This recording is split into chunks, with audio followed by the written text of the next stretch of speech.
Jimmy, a 3-1 defeat today to Kingsley Town. What are your thoughts on that game? Very, very good side. Kingsley, obviously not us.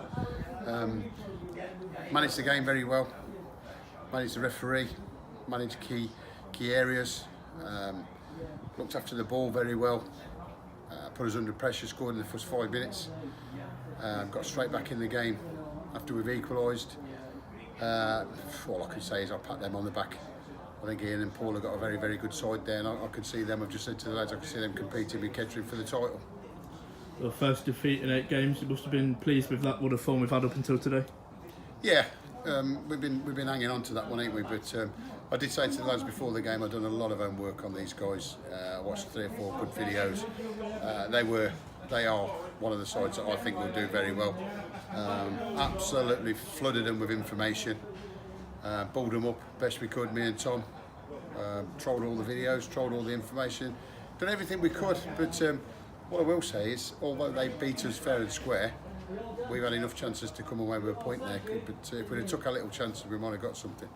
Aside from today, we've had a lot of draws and a lot of 1-0 and 2-1 wins. Is it, even though we've been picking up points, it's frustrating to not be winning those games more convincingly, perhaps? It is. I think that's the strength. The department, we're missing the strength. I think we've got average strikers. I think we've got some good lads, but not hungry enough.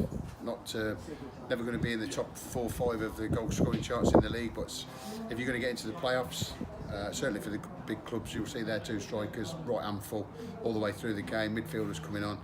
So yeah, we ain't got that cutting edge up top where we talk about it all the time. But again, we're going to say they've got Michael Gash doing an interview behind you. You know, he's absolutely Football League stuff. They're probably paying him stupid money. We have to pay what we pay, and sometimes you get caught out. We need a better striker, an hungry striker, one of the top 6 strikers in the league. It's Barwell. We say this every time we have an interview. You know, they've got that threat up front because they've got that. They're a massive club. They spend big. They get 700-800 fans. So everything falls into place for them. Whereas we do what we do.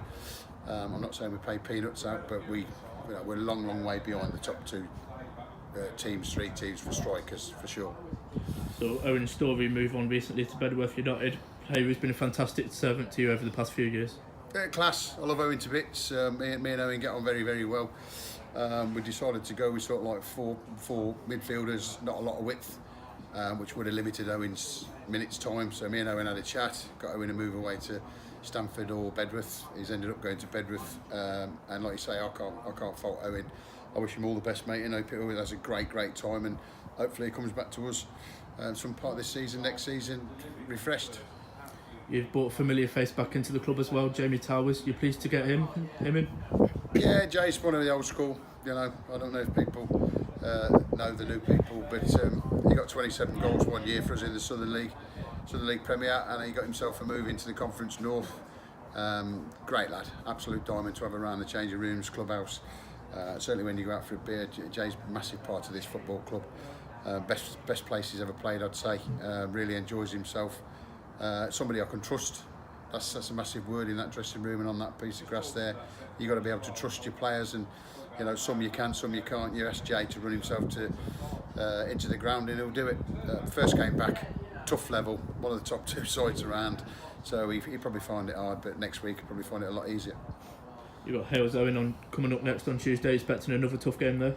Yeah, always tough. John Hill, I like John, straight talking character, same as myself, and his team will be about the same as mine. Will be even Stevens, and hopefully we can go there and get something in, get a positive result ready for Saturday. Talking to your team, any more player movements expected in or out coming up? Yeah, I think I still need a couple in. It's strange really that you're still shuffling the pack a little bit in November, but if it's got to be done, it's got to be done, and you know, I'm sure Dave trusts me what I do. 1 in, 1 out, 1 in, 1 out, and if I've got to keep going till I get the side that I want, I'll keep going. And I have spoke to a couple. Got a couple of young lads that I'm signing this week. They're only squad players, so it's another couple coming into the club, and I'm looking for a good player, but I can't say no to it at the minute. Cheers, Jimmy. Cheers, Luke.